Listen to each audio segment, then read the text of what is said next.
Hey, how you doing? We so back, baby. Today we'll be working on this 1/6 scale model of Trunks from Sanrio Studios. Dragon Ball Z was a childhood staple for me. I remember fighting to stay up past my bedtime just so I could watch the third episode in a row of Goku powering up. When Future Trunks was introduced, I just lost it. He was so drippy. The model I'm working on is of him in his armor though. Maybe I'll do a model of him in that fit at some point. I'm gonna talk for a bit, so if you want to just see me painting, you can skip to the timestamp that's on the screen. I learned a lot in my first video that I want to implement to give you a better experience. I tried getting better camera angles this time, and hopefully I can stop feeling silly doing these voiceovers and start sounding a bit more natural. Since I opened up about being introverted by nature, I thought I might as well keep up the streak and talk about myself a little more. As we're doing a character that's nostalgic for me, we'll walk down memory lane. As a kid, I used to help out at a library. I think I was around 9 or 10, and I got my hands on this book that taught you how to draw anime characters. I was hella excited and followed the instructions. Like, I remember doing nothing all weekend but drawing a bunch of faces. I ended up bringing my drawings to school, and children, being the wonderful beings that they are, were, let's say, less supportive than I hoped. And that was the end of me doing anything artistic till about a year ago, when I got into Warhammer 40k. I got the Leviathan starter set, and I painted up some of the Tyranids. I thought they turned out just okay, but the process of painting felt really good. Unfortunately, 40k models are hella expensive, so I looked into 3D printing proxies. This led me into the rabbit hole of resin figures. I was blown away at all these amazing artists making these models. The first model I printed and painted was a 1/10 scale model of Nobara from Jujutsu Kaisen by Nom Nom Figures. Once again, I thought I just did alright. I enjoyed the painting process, but I kept on thinking that I wasn't good.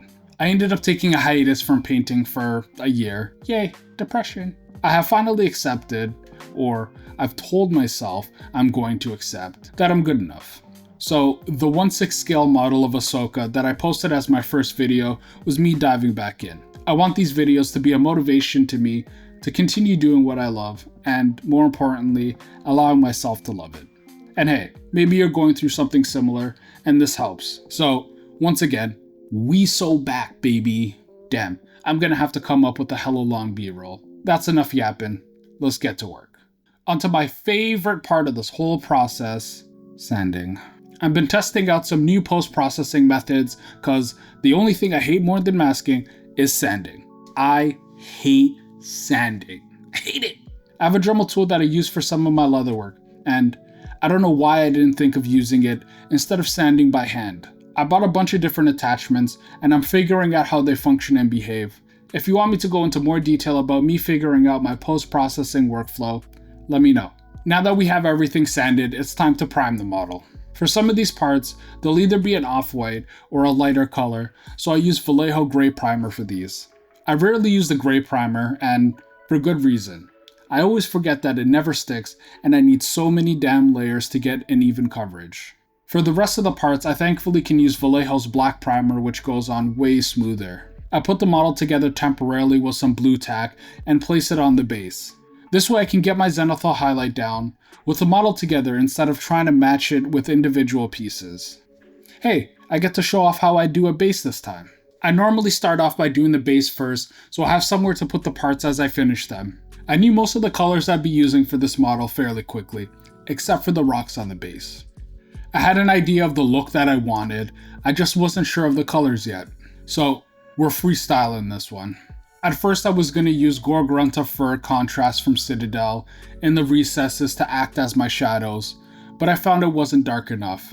I also like the reddish brown color, so I decided it was going to be my base coat. While I was spraying, I tried to avoid hitting the grass too much, as it'll make the green contrast paint I'm going to use pointless. For the shadows, I instead used Cygor Brown contrast from Citadel. I spray this in the recesses of the rocks, and places I think the stark contrast and color will be visually interesting. At this point, it looks a mess and I start stressing that I just ruined it and I'll have to start over. But I trust the process. Good old dry brushing will tie everything together. I want to try dry brushing a slightly different way than I have in the past. Normally I would pick a lighter color and dry brush the entire base, then get progressively lighter colors hitting less and less of the base, just focusing on the edges.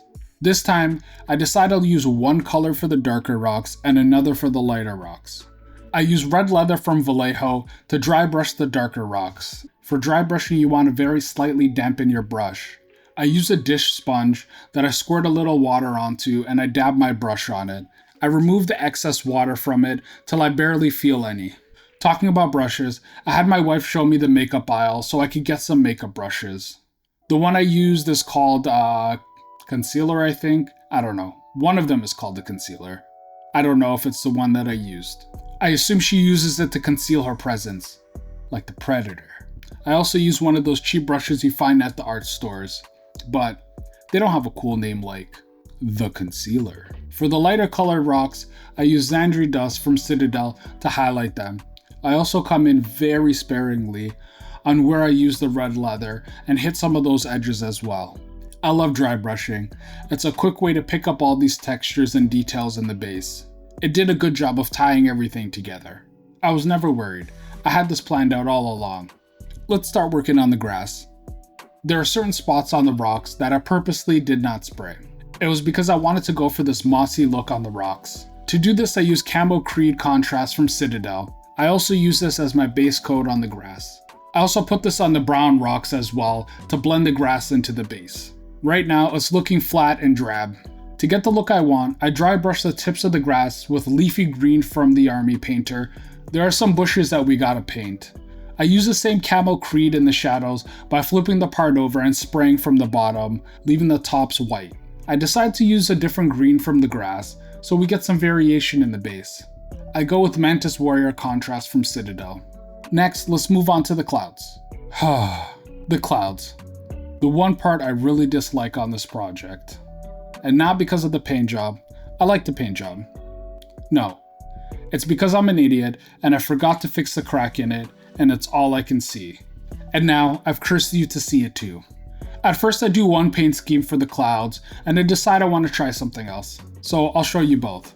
I start by using Ashen Stone from the Army Painter as my base coat.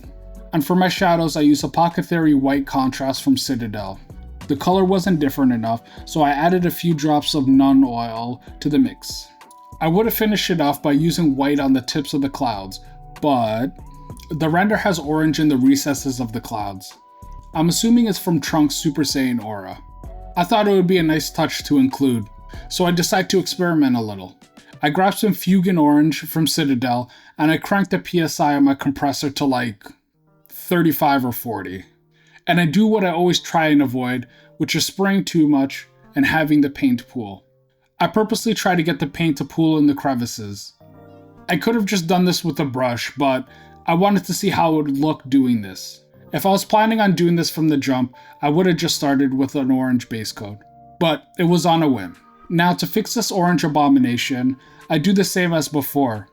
I spray Ashen Stone from the bottom, then the mix of Apothecary White and Nun Oil. To finish it off, I hit the tips of the cloud with white ink from Liquitex. With that, the base is done, we just gotta glue in these parts.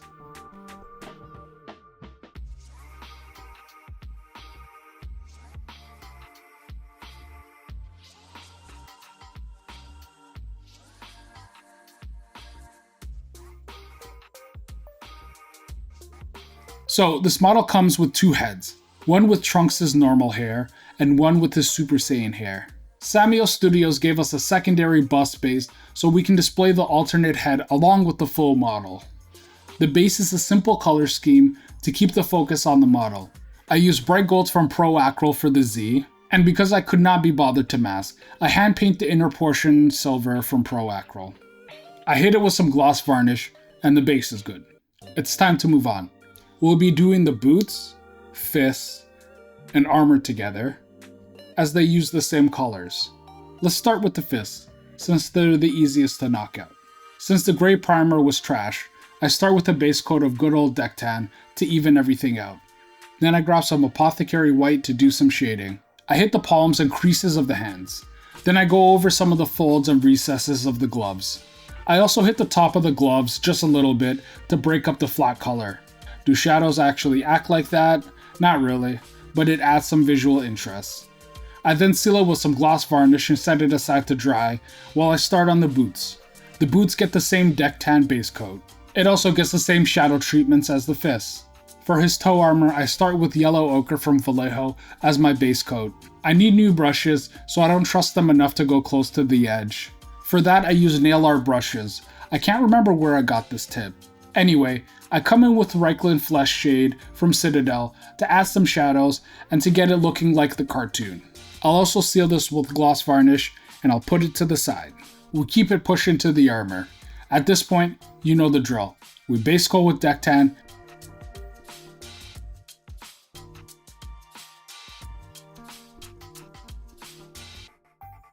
and I use yellow ochre for the center panels on the front and the back. For the center panels, at first I just shaded the outside edges, but I didn't like how that looked, so I came in from the bottom, which ended up giving me a better look.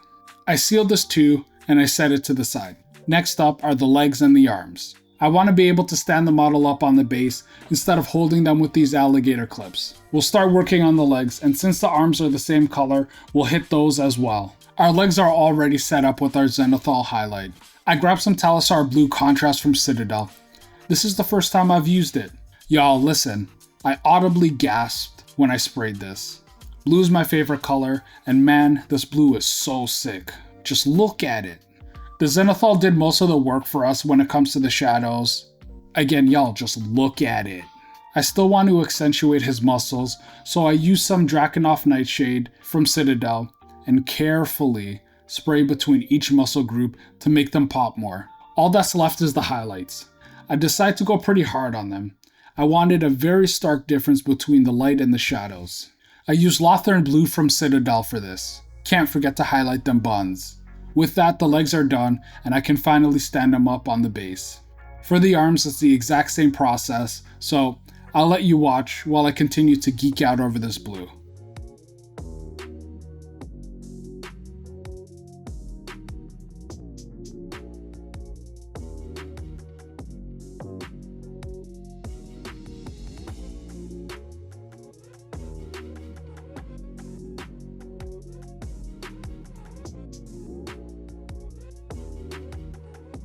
Let's move on to his head and hair. Fair warning, I was super tired when I was doing these parts and I should have just taken a break. I messed up a few different times during this and you would think I would just stop. But nah, I must suffer. Anyway, since I'm experimenting a bunch on this model, I decided to try Warlord Purple from Vallejo as my undertone. Mistake number 1. I decided to try Pyrrole Red from Liquitex as the red ink for my shadows.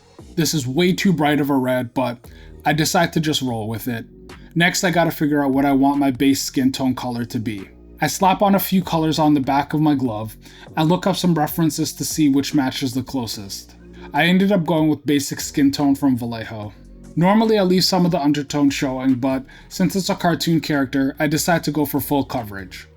The face is pretty flat right now, so I use a mix of Nomad Flesh from the Army Painter and Pyrrole Red to spray from underneath. Again, I really don't know why I was sticking with this red ink. It's a really nice color, but not for this. For the highlights, I use Sunny Skin Tone from Vallejo and spray from above. Mistake number 2. I want to use the Warlord Purple and red ink as undertones for his Super Saiyan hair. No problem, right? Pinkish purple and red make great undertones for yellow. Should be good. I, in my haze, decide to just go ham and fully cover his hair in Warlord Purple and red. I don't even realize my mistake at first. I just set the part aside and keep it pushing. When I do come back to his hair, I try and use Imperial Fist Yellow from Citadel. It's not until I start spraying, when I see nothing is really happening, does it hit me that I messed up. But I was a little curious to see how the color would look though, so I spray a little more and I think it looks pretty dope, but not even close to what I want. Now it's time to fix my blunder. I grab my white ink and I start to pull back on the oversaturated color. The bangs were pretty easy to do. I spray all over until I get to a level that I'm satisfied with. Then I start to focus the white on the tips of his hair where I want the yellow to be the brightest. The butt clenching came when I had to do this on his head. I really did not want to get this on his face. Luckily, and surprisingly, I didn't mess this up. Yay! I come back with the Imperial Fist Yellow on his bangs and chef's kiss. This is what I wanted in the first place. With the thoughtless mistakes I've been making, I dare not airbrush this on his hair. I'll use my brush. It'll be fine. I won't make any more mistakes. I'ma lock in. I almost make mistake number 3 immediately by grabbing the wrong head. I grab the correct head and I start to brush on the Imperial Fist Yellow. Life is sweet. This yellow is sweet. Just look at this brush control. We're over the horizon. We're on to greener pastures. I'm locked in. We Gucci now. Spoilers, folks. I did not lock in. Mistake number 3. I didn't let the red ink dry enough, which is dumb of me because I literally have a food dehydrator so I can dry my paints faster. I just didn't use it. I throw it in there to properly dry, and once it does, I carefully, with clenched butt, once again, spray white over the trouble spots. Now I can brush on the Imperial Fist Yellow and finish this hair off. Oh, before I forget, I spray his little ponytail. And we can finally wrap up the hair on the Super Saiyan head. It's time to move on to the bangs for the normal hair. I use dark purple from Pro Acryl, starting in his part and outward from the top of his swoop thing. I also make sure to get the backside of his bangs as well. I then come in with purple from Pro Acryl and spray the tips of his bangs. I do my best to blend this into the darker purple in the roots of his hair. I think they're called roots. I wouldn't know. I'm losing my hair. I really like how this looks. So of course, I completely abandoned this look to experiment with wet blending on his head. I start with dark purple and I begin slapping it on his hair. Mistake number 4. I get purple on his face.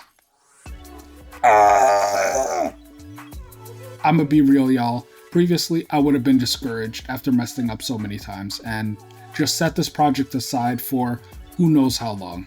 But I'm trying to do better at allowing myself to make mistakes and learning from them. I decided to leave them in this video so y'all can see, but also as a reminder to myself, it's alright to mess up. So with that, I keep pushing on. I leave the purple on his face for me to fix later. I cover most of his hair with dark purple, then I start blending in purple, starting from where the ponytail is, going outward. I keep going back and forth between the dark purple and purple, trying to get a look that I was happy with. I start using the edge of my brush so it would only hit the edges of his hair. I eventually settled into what I wanted. I compared the two side by side to figure out which I liked more. I really like how both look, but for this character and for a more cartoon look, I think the way I did the bangs is better. But it wasn't a waste of time. It was the first time I tried wet blending, so it was fun. And I could see how it would look better on a different model. Next up are the eyebrows. For the normal head, I just use the same purple as his hair. For the Super Saiyan head, I first put down a coat of bold titanium white from Pro Acryl. I need a white base coat for the Imperial Fist Yellow. The eyebrows are sculpted on, so it's just a matter of being careful to not get it on the skin. Now, we get to the eyes. I honestly have no idea if I have usable footage for this. I'm still trying to figure out a camera angle that shows what's going on and doesn't have my head in the way. But it's so small and I need my face right up in it. What I can tell you is, for the whites of the eyes I use highlight skin from the Nocturna Fantasy set. As I said in my last video, I don't like using white in my models except for the specular highlights in the eyes. For the normal head, the cartoon has his irises as a light blue, so I use Lothern Blue from Citadel. Where I had trouble with both eyes is the black ring around the eyes. I had to go back and forth between the blue and the highlight skin and black until I was happy. For the Super Saiyan head, I used Psychic Shock from the Army Painter for the irises. And to finish off the eyes, I use white for the specular highlights. I don't use gloss varnish on the eyes and lips as I think it would look odd on this character. Ah yes, it is time. Time for my favorite part. The magic juice.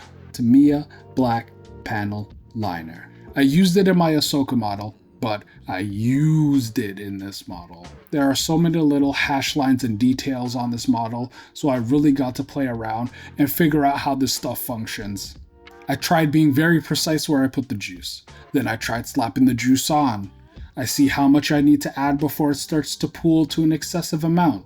Basically, I tried a bunch of different things to try and become more proficient at using the magic juice. The same can be said about the cleanup. I learned my lesson from last time. No lacquer thinner. I use lighter fluid for the cleanup. I test how little I need. I also figure out that some details on this model just aren't deep enough to hold the juice. So I end up wiping it out no matter how gentle or how long I wait for it to dry. Most of the parts are pretty straightforward. The chest armor, however, is the most heavily detailed. So I did this part last and ended up spending the most time on it. Using all the little lessons that I learned with the other parts, I go to town spreading the juice. As I begin to clean it up, I know that the details in the center panel of the armor aren't really deep enough. So I decide to pivot. I want to try and go for a slightly dirty and worn in look. But I don't want to push this too far, as I don't want too jarring of a contrast against the clean shirt and pants. All that's left is the head. I know the details are deep enough on the neck, but the ones above the eyebrows are definitely not. I still put some on there anyways, just so I have an easier time seeing it when I come in with a brush and black paint. The last thing I do with that black paint is line the eyes. Let's start putting this model together.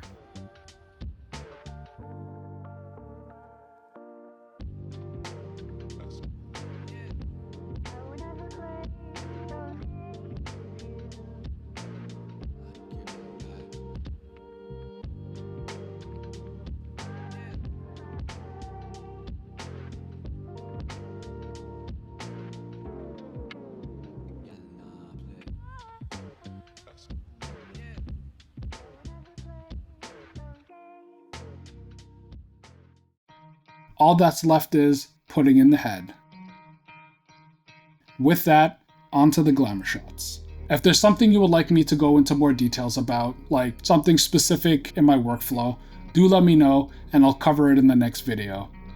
Otherwise, thank you for joining me this far.